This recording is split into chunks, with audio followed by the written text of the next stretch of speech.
The fluorescent lights in the hospital break room flickered like dying stars as Maya Chen stared at her reflection in the vending machine glass. 3 straight shifts, 47 hours without real sleep, and the weight of a decision that could either salvage her medical career or destroy it completely. Her phone buzzed against the metal table. Dr. Elena Vasquez. Emergency department. See me now? The words appeared on her screen like a death sentence, wrapped in professional courtesy. Before we jump back in, tell us where you're tuning in from. And if this story touches you, make sure you're subscribed, because tomorrow, I've saved something extra special for you. Maya's hands trembled as she smoothed down her scrubs, the familiar sage green fabric that had become her second skin over the past 2 years of residency. She caught her reflection again, noting the dark circles that no amount of concealer could hide, the way her usually perfect ponytail had given up the fight somewhere around hour 32. At 28, she looked like someone who had been running uphill her entire life, which wasn't far from the truth. The emergency department hummed with its usual controlled chaos. Monitors beeped their electronic symphonies while nurses moved with practiced precision between curtained bays. Maya found Dr. Vasquez standing at the trauma board, her silver hair pulled back in a no-nonsense bun, dark eyes scanning patient charts, with the intensity of a hawk studying prey. Elena Vasquez was a legend in emergency medicine, someone who could diagnose a heart attack from across the room and perform miracles with nothing but steady hands and unwavering focus. Maya, Elena said without turning around, her voice carrying the weight of authority earned through 20 years of saving lives. Walk with me. They moved through the department in silence, past the familiar sounds of controlled urgency until Elena pushed open the door to her private office. The space was sparse but comfortable, medical journals stacked neatly on every surface, a single photograph of Elena receiving some prestigious award gathering dust on the windowsill. Elena settled behind her desk, her gaze studying Maya with clinical precision. I have a proposition for you, she began, her fingers drumming against the desktop. It's unconventional, possibly career-limiting, and absolutely necessary. Maya felt her pulse quicken, the same sensation she got when walking into a trauma bay, not knowing what waited behind the curtain. Dr. Rodriguez called in sick, Elena continued, 3rd time this month. The medical conference in Portland starts tomorrow, and I need someone to present our department's research on emergency triage protocols. The request hung in the air between them like smoke. Maya knew Dr. Rodriguez, knew his reputation for reliability, knew that 3 sick days in a month meant something was seriously wrong. The presentation is already prepared, Elena said, sliding a tablet across the desk. But I need someone who understands the material, someone who can handle questions from department heads across the Pacific Northwest, someone who won't fold under pressure. Maya stared at the tablet, her mind racing through the implications. Medical conferences were political minefields where reputations were made and destroyed over coffee and networking sessions. As a second-year resident, she had no business standing in front of seasoned physicians, no credentials that would command their respect. Dr. Vasquez, she began, but Elena raised a hand to stop her. I know what you're thinking, Elena said, her voice softer now. You're wondering why I would risk my department's reputation on someone who still asks permission to order advanced imaging. But I've been watching you, Maya. I've seen how you handle impossible cases, how you think 3 steps ahead when everyone else is still processing step 1. The conference doesn't need another polished presentation. It needs fresh perspective. Maya picked up the tablet, her fingers trembling slightly as she scrolled through the research data. 6 months of emergency department statistics, innovative triage algorithms, patient outcome improvements that could reshape how hospitals approached critical care. The work was solid, groundbreaking even, but presenting it to a room full of department chiefs felt like being asked to perform surgery with a butter knife. What if I fail? Maya asked, the question slipping out before she could stop it. Elena smiled, the first genuine expression Maya had seen from her in months. Then you fail spectacularly, learn something valuable, and come back stronger. But if you succeed, if you show them what our department is capable of, doors will open that you didn't even know existed.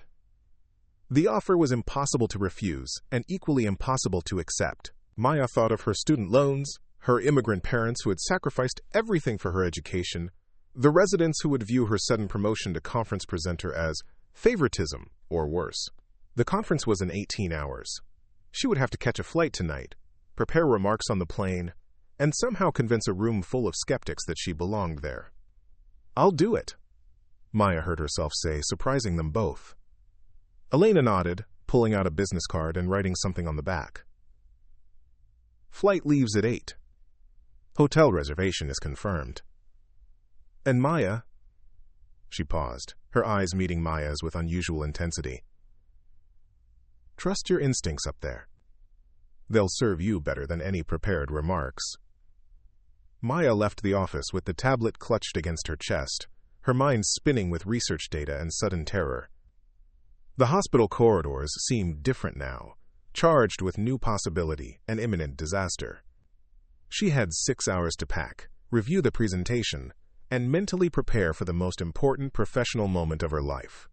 The airport was a blur of announcements and hurried travelers. Maya found her gate and settled into an uncomfortable plastic chair, the tablet balanced on her knees as she reviewed the research for the 100th time.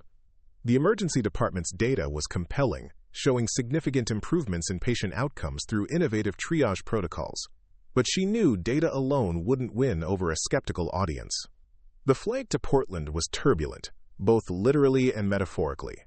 Maya gripped the armrests as the plane bucked through storm clouds, her laptop balanced precariously on the tray table while she made last-minute adjustments to the presentation. The passenger beside her, a businessman absorbed in his phone, occasionally glanced at her screen with curiosity before returning to his own concerns. Maya had always been good at presentations, comfortable with public speaking in controlled environments like medical school seminars or resident conferences. But this was different. The Pacific Northwest Emergency Medicine Conference attracted department heads from major hospitals, researchers whose papers she had studied, physicians whose reputations preceded them by decades. She would be presenting alongside doctors who had been practicing emergency medicine since before she was born. The hotel in downtown Portland was elegant in an understated way, all glass and steel reaching toward the cloudy sky. Maya's room overlooked the convention center where tomorrow's conference would unfold. She stood at the window, watching early arrivals wheeling luggage across the plaza, their confident strides suggesting they belonged in this world of medical academia and professional networking. Sleep eluded her that night. Maya paced to the small hotel room, practicing her opening remarks to the mirror, adjusting slides on her laptop, second-guessing every word choice and statistical interpretation. The research was solid, but would her delivery be compelling enough to hold the attention of physicians who had seen every innovation and heard every theory? She fell asleep just after 3 a.m, still clutching the tablet like a lifeline. The convention center buzzed with morning energy when Maya arrived. Registration tables lined the lobby, volunteers directing attendees toward various conference rooms and networking areas. Maya pinned her name badge to her blazer, noting how the simple designation Resident Seattle General Hospital seemed inadequate among titles like Department Chief and Director of Emergency Services. The main conference room was imposing, with tiered seating that could accommodate 300 people. Maya walked the empty stage, testing the microphone, adjusting the projection screen, trying to calm her racing heart through familiar preparations. Other presenters began filtering in, distinguished-looking physicians carrying themselves with the confidence that came from years of professional success. Dr. Patricia Hoffman approached Maya near the registration table, her silver hair perfectly styled and her presence commanding immediate attention. Maya recognized her from medical journals, a pioneer in emergency medicine who had literally written the textbook Maya had studied in medical school. "You must be Dr. Chen," Patricia said, extending a manicured hand. "Elena spoke very highly of your work. I'm looking forward to your presentation." The casual mention of Elena surprised Maya. She hadn't realized the two doctors knew each other, hadn't considered that her presentation might carry implications beyond the conference itself. "Thank you, Dr. Hoffman."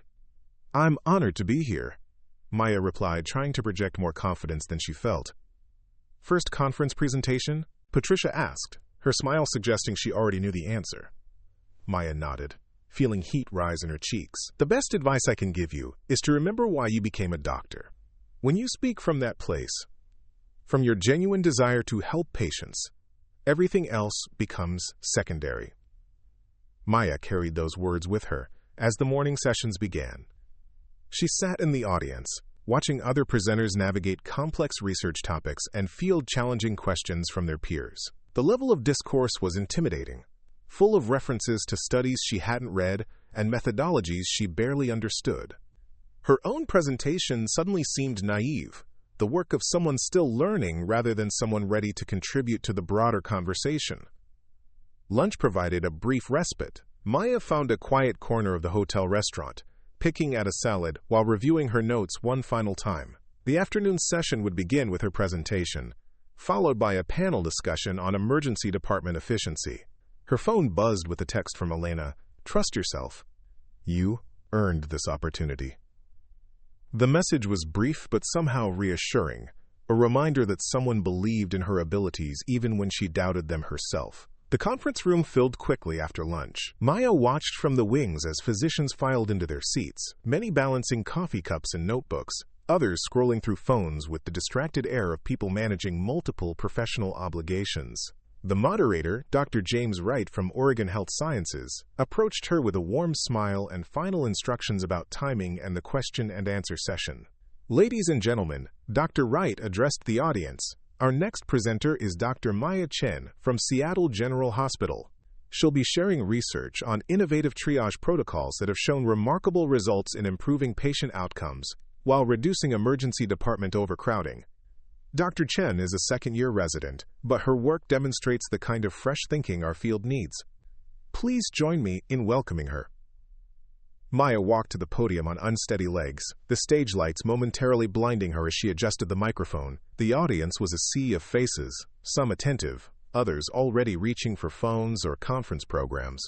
She had perhaps 30 seconds to capture their attention before losing them to the dozens of other distractions competing for their focus. "6 months ago," Maya began, her voice steadier than she felt, "I watched a 43-year-old construction worker die in our emergency department. Not because we lacked the skill to save him, not because we didn't have the right equipment, but because our triage system failed to recognize the severity of his condition until it was too late." The room grew quiet. Phones disappeared into pockets. Even the note-takers looked up from their notebooks. Maya had their attention, but now she had to keep it. "That patient haunted me," she continued, "because I knew his death was preventable.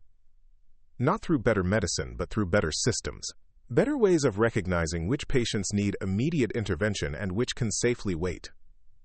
The presentation flowed more smoothly than Maya had dared hope.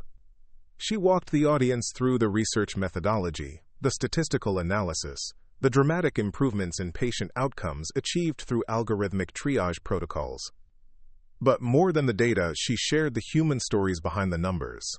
The elderly woman whose heart attack was caught early because the new system flagged subtle symptom combinations. The teenager whose appendicitis was identified before it could rupture. The construction worker whose story had started everything, whose death had motivated the entire research project.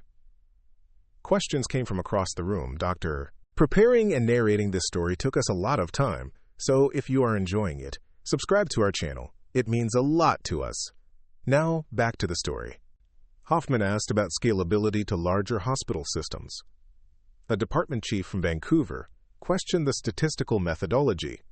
A researcher from University of Washington challenged some of Maya's assumptions about emergency department workflow. Maya fielded each question with growing confidence, drawing on months of data analysis and real-world implementation experience. "Dr. Chen," came a voice from the back of the room. Maya squinted against the stage lights, trying to identify the speaker. "Your research shows impressive improvements in patient outcomes. But what about physician satisfaction? How did your emergency department staff respond to these new protocols?" The question was perceptive, touching on one of the most challenging aspects of implementing systemic change in hospital settings. Maya paused, remembering the initial resistance from some senior physicians. The concerns about algorithmic decision-making replacing clinical intuition. The months of training and adjustment required to make the new system work. "That's an excellent question," Maya replied. "Change is always difficult, especially when it challenges established practices. We encountered significant resistance initially, particularly from physicians who felt the algorithmic approach might undermine their clinical judgment. But we found that when staff understood the data, when they saw the improved outcomes firsthand, resistance turned into advocacy. The new protocols didn't replace physician intuition, they enhanced it with systematic analysis." The moderator glanced at his watch, signaling the end of the session. Maya felt a mix of relief and disappointment as the audience began to disperse, conversations breaking out in small groups as physicians processed what they had heard. She gathered her materials, hands still trembling slightly from the adrenaline rush of public speaking. Dr. Hoffman approached the stage as Maya stepped down. "Impressive presentation," she said, her tone suggesting genuine respect rather than polite encouragement. "I'd like to discuss implementation possibilities at our facility. Do you have time for coffee later?" Similar conversations followed throughout the afternoon. Department chiefs requesting copies of the research data. Residents asking about fellowship opportunities. Medical device representatives inquiring about partnerships. Maya found herself at the center of professional attention she had never experienced, fielding questions and exchanging contact information with physicians whose work she had admired from afar. The conference reception that evening was held in the hotel's rooftop ballroom, Portland's city lights twinkling through floor-to-ceiling windows. Maya nursed a glass of wine and tried to process the day's events. Her presentation had been well received, better than she had dared hope, but the attention felt overwhelming. She was accustomed to working behind the scenes, supporting more senior physicians, learning through observation rather than leading through innovation. Elena appeared beside her as Maya stood near the windows, both women reflected in the glass against the darkening sky. "How does it feel?" Elena asked, raising her own wine glass in a subtle toast. Maya turned, surprised to see her mentor at the conference. She hadn't mentioned traveling to Portland, hadn't appeared on any of the conference programs Maya had reviewed. "Terrifying and exhilarating," Maya admitted. "I keep waiting for someone to realize I don't belong here." Elena smiled, the expression warmer than Maya had ever seen in the hospital's harsh fluorescent lighting. "That feeling never completely goes away," Elena said. "But you learn to trust it, to use it as motivation rather than limitation. You belonged on that stage today, Maya. Your research speaks for itself." They stood in comfortable silence, watching the reception unfold around them. Physicians clustered in small groups, sharing war stories and debating treatment protocols with the passion that characterized medical professionals. Maya felt simultaneously part of this world and separate from it, included in conversations but still learning the unspoken rules of academic medicine. "Can I ask you something?" Maya said, turning to face Elena directly. "Why did you really choose me for this presentation?" "Dr. Rodriguez has more experience, more credibility with this audience. I know his sick days aren't the whole story." Elena set down her wine glass, her expression growing serious.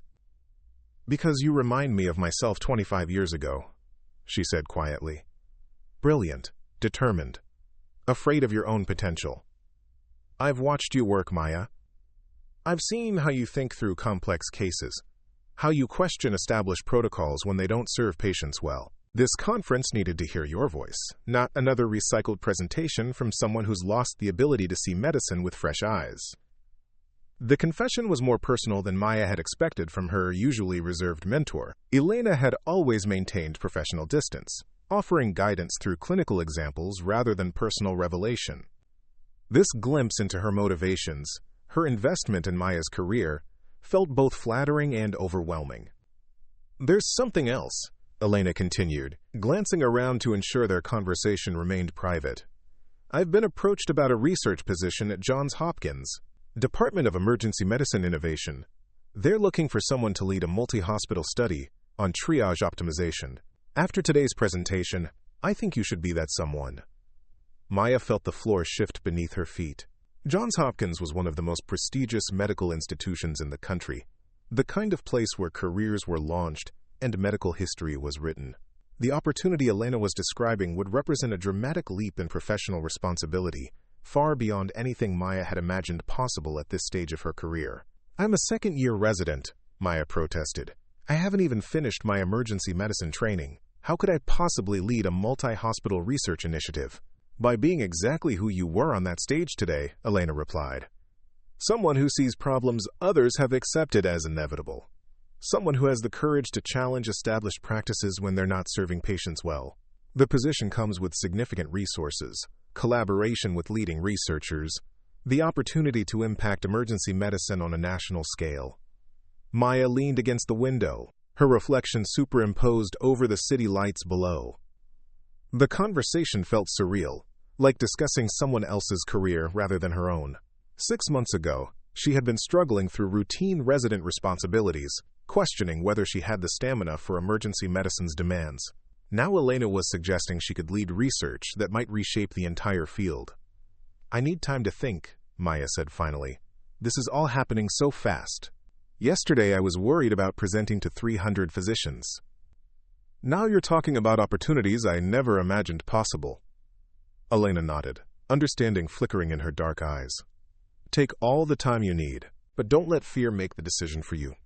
I've made that mistake too many times in my own career, choosing safety over possibility. You have something special, Maya. The question is whether you're willing to trust it."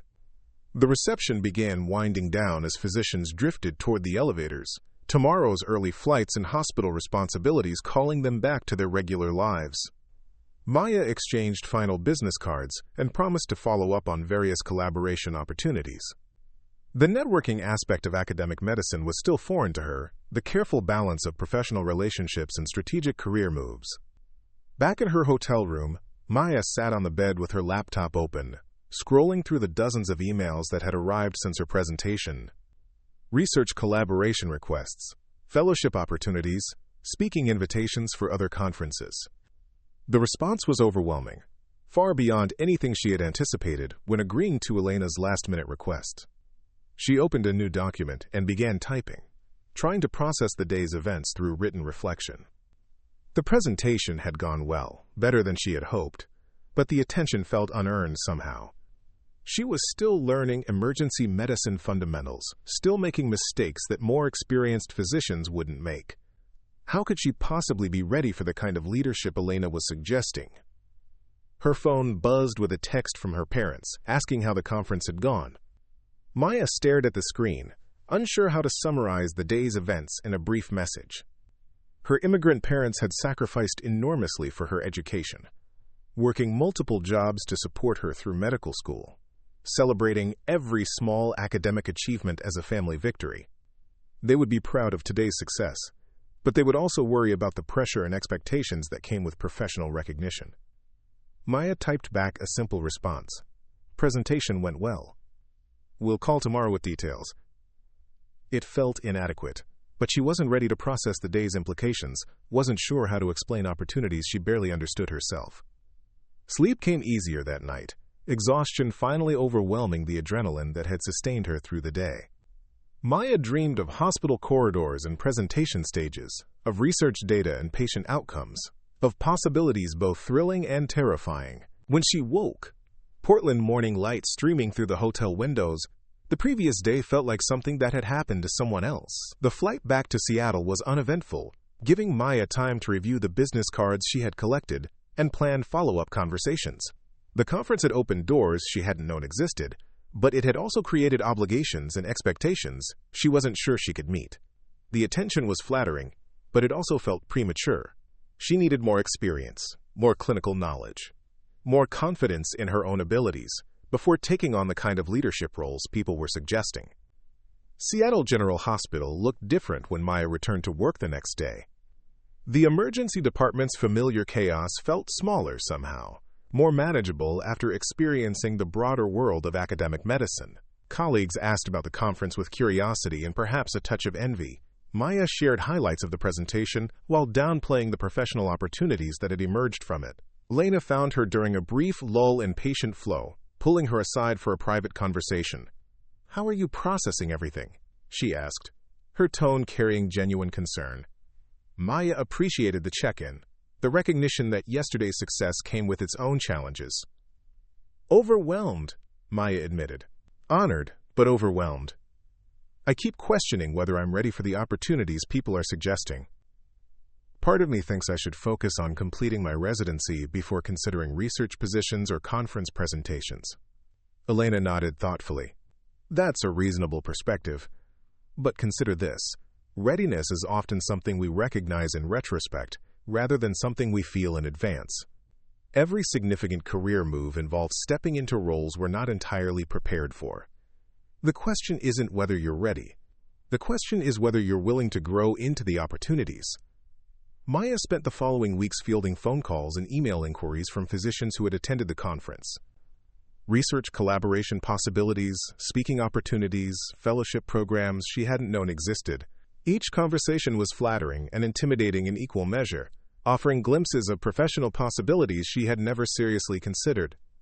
Dr. Hoffman called from her hospital in San Francisco, proposing a pilot program to implement Maya's triage protocols across multiple emergency departments in the Bay Area. The project would involve significant travel, collaboration with statisticians and systems analysts, presentations to hospital administrators and medical boards. It was exactly the kind of opportunity that could accelerate Maya's career, but it also required confidence and leadership skills she wasn't sure she possessed. The Johns Hopkins position Elena had mentioned materialized into formal conversations with department heads and research coordinators. The scope of the opportunity was staggering, leading a 5-year, multi-million-dollar study examining emergency department efficiency across 20 major hospitals. The position came with substantial research funding, a small team of junior investigators, and the kind of professional visibility that could establish Maya as a national expert in emergency medicine systems. Maya found herself torn between excitement and terror. The opportunities were incredible, far beyond what she had imagined possible at this stage of her career. But they also felt overwhelming, requiring skills and confidence she wasn't sure she could develop quickly enough to avoid failure. The safe path was to complete her residency, gain more clinical experience, build her credentials gradually through smaller research projects and local presentations. Elena continued to serve as a sounding board for Maya's deliberations, offering guidance without pressure. "The beautiful thing about your situation," she said during one of their conversations, "is that you can't make a wrong choice. Whether you take on these opportunities now or pursue them later, you're building toward a career that will make a difference in emergency medicine. The timing is less important than the commitment."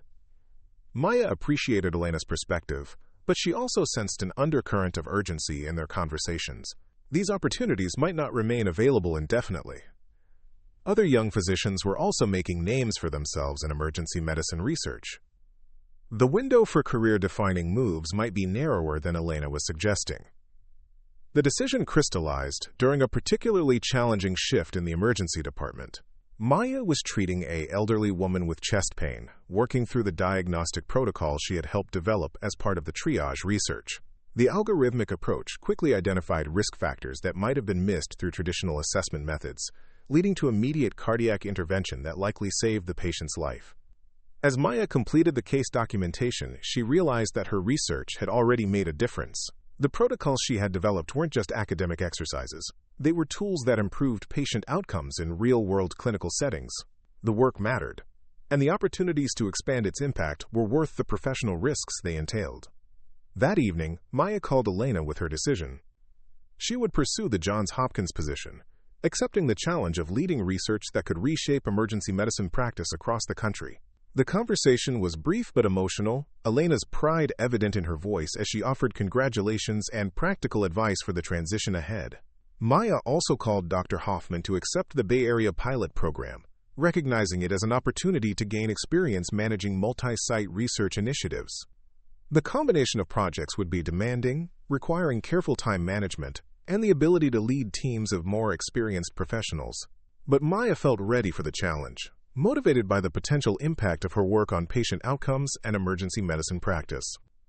The next several months passed in a blur of preparation and transition. Maya worked closely with Elena to ensure continuity of care for their current research projects while beginning the complex process of relocating to Baltimore for the Johns Hopkins position. The move represented more than a change of geography. It was a leap into professional responsibilities she could barely comprehend. Her parents were simultaneously proud and worried about their daughter's rapid career advancement. They had immigrated to provide opportunities for their children, but Maya's success was exceeding even their ambitious expectations. The conversation about leaving Seattle for Baltimore was difficult, filled with excitement about professional opportunities and sadness about geographic separation. Maya's colleagues in the emergency department responded to her career news with a mixture of congratulations and gentle teasing about academic medicine's allure. She would miss the immediate satisfaction of clinical work, the direct patient care that had originally drawn her to medicine, but she was also excited about the possibility of impacting patient care on a much larger scale through research and systems improvement. Elena organized a farewell gathering in the hospital's conference room, bringing together physicians and staff who had worked with Maya during her residency. The informal ceremony was both celebration and recognition, acknowledging her contributions to the department while wishing her success in her new endeavors. Maya felt overwhelmed by the support and encouragement from colleagues who had become mentors and friends. Dr. Patricia Hoffman flew up from San Francisco for the farewell event, using the opportunity to finalize details for the Bay Area research collaboration. Her presence added weight to the ceremony, signaling the broader medical community's interest in Maya's work. The pilot program would begin within months of Maya's arrival in Baltimore, creating parallel research initiatives that could validate findings across different geographic and demographic populations. Elena pulled Maya aside near the end of the gathering, their conversation taking place in the same break room where Maya had received the conference presentation opportunity months earlier. The space felt different now, charged with memories of professional growth and personal transformation. "I have something for you," Elena said, reaching into her jacket pocket. She produced a small wrapped package, elegant in its simplicity. Maya opened it carefully, revealing a silver pen engraved with the Johns Hopkins seal and her name. "For signing the papers that will change emergency medicine," Elena said with a smile.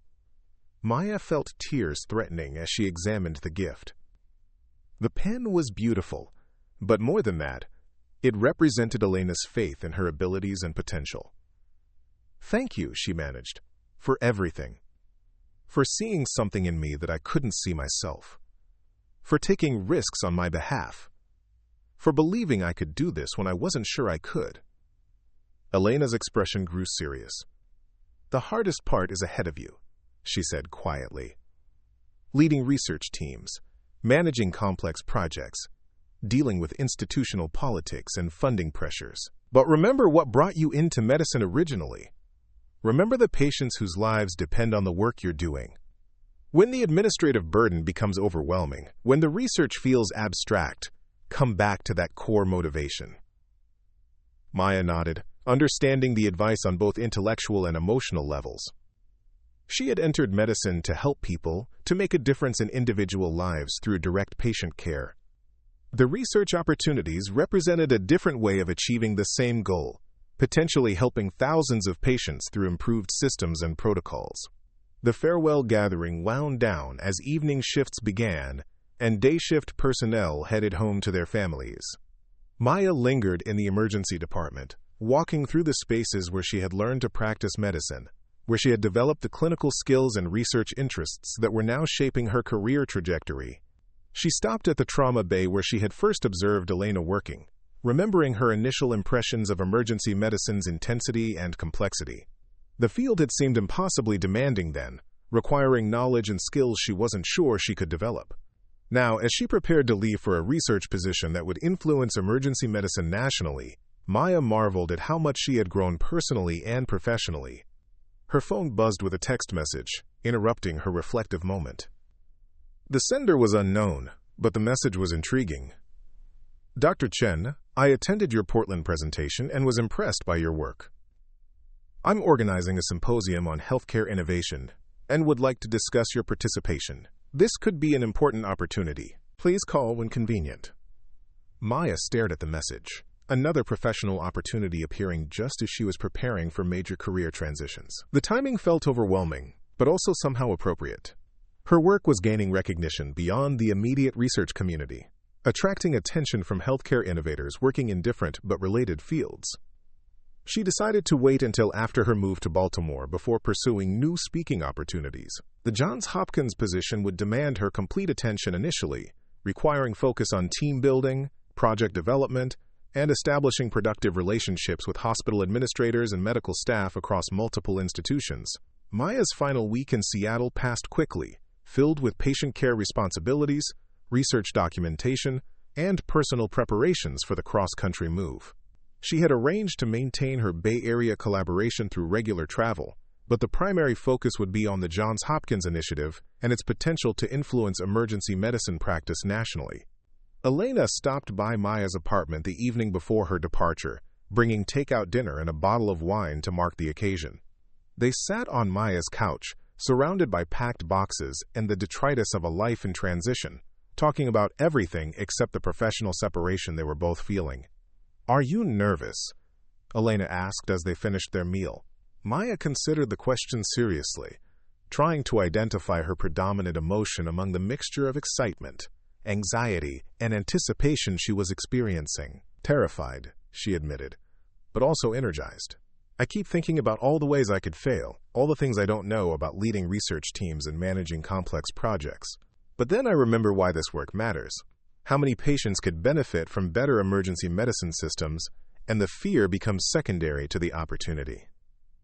Elena smiled, raising her wine glass in a toast.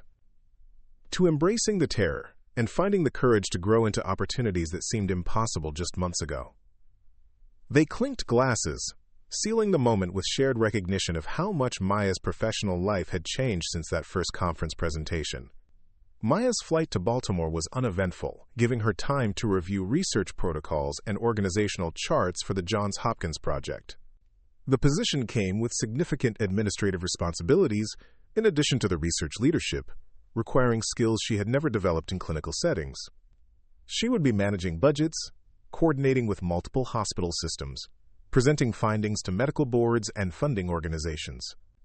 The Johns Hopkins campus was impressive, its Gothic architecture and manicured grounds projecting the institutional gravitas that came with over a century of medical excellence. Maya's new office was located in the research building, a modern structure that housed various innovative medical studies. Her space was larger than she had expected, with room for meetings and collaboration in addition to private work areas. Dr. Michael Torres, the department head who had recruited Maya for the position, met her for lunch on her first day. He was younger than she had expected, probably in his early 40s, with the confident bearing of someone who had successfully navigated academic medicine's competitive landscape. His manner was warm but professional, clearly interested in Maya's success but also aware of the institutional investments her position represented. "How are you settling in?" Michael asked as they discussed the research project's scope and timeline. Maya appreciated his directness, the absence of unnecessary small talk that sometimes characterized professional relationships in academic settings. "Still processing the scale of everything," Maya admitted. "The multi-hospital coordination, the funding requirements, the team management responsibilities. It's far beyond anything I've done before, but I'm excited about the learning opportunities." Michael nodded approvingly. "That's exactly the attitude this project needs. Someone who recognizes the challenges but isn't intimidated by them. The research you presented in Portland demonstrated innovative thinking and practical implementation skills. This position is about scaling those abilities to influence emergency medicine on a national level."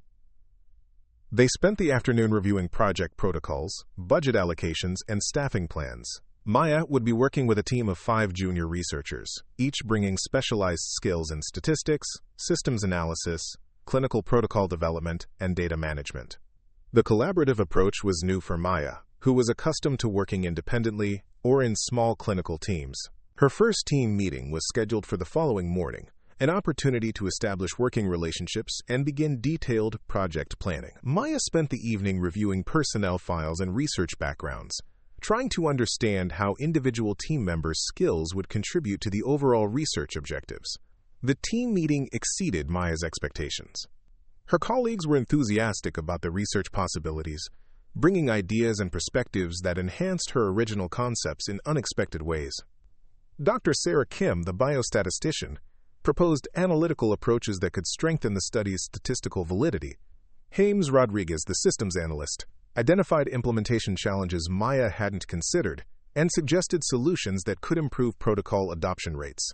Maya found herself energized by the collaborative process, discovering that leadership involved facilitating good ideas rather than generating all solutions independently. Her role was to provide vision and maintain focus on patient outcomes while empowering team members to contribute their specialized expertise. The first hospital site visit was scheduled for the following week, an opportunity to meet with emergency department staff and begin implementing the research protocols. Maya was nervous about presenting her ideas to physicians who had significantly more clinical experience, but she was also excited about seeing her research translated into real-world practice settings. Dr. Amanda Foster, the emergency department chief at the first hospital site, greeted Maya with professional curiosity, and perhaps slight skepticism. She was clearly accomplished, probably 15 years older than Maya, with the confident bearing that came from managing complex clinical operations. Her questions about the research protocols were pointed and practical, focused on implementation challenges and workflow disruptions.